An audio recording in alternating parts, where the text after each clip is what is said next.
नमस्कार मित्रांनो, बऱ्याच मोठ्या दीर्घ प्रतीक्षेनंतर अखेर समृद्धी महामार्गाचा अतिशय आव्हानात्मक टप्पा म्हणजेच आमने ते इगतपुरी हा सर्वांसाठी खुला झालेला आहे।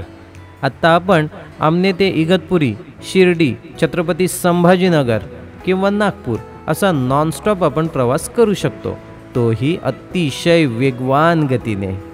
रस्ते प्राधिकरण मंडळाच्या अधिकाऱ्यांचा असा दावा आहे की भविष्यात आपण मुंबई विधान भवन ते नागपूर विधान भवन हा 800 किलोमीटरचा प्रवास अगदी 9 तासांमध्ये पूर्ण करू शकणार आहोत।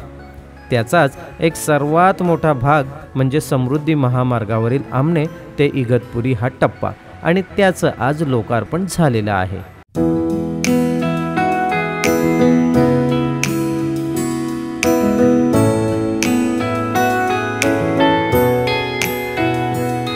हिंदू हृदय सम्राट बाळासाहेब ठाकरे राष्ट्रीय महामार्ग मुंबई ते नागपूर या हायवेची सुरुवात होते ती आमने इंटरचेंजपासून, आणि त्याच्याच थोडे पुढे असणारा हा दिमागदारपणे उभा असलेला टोल बूथ। येथूनच आपला पुढील प्रवास हा खऱ्या अर्थाने वेगवान होणार आहे।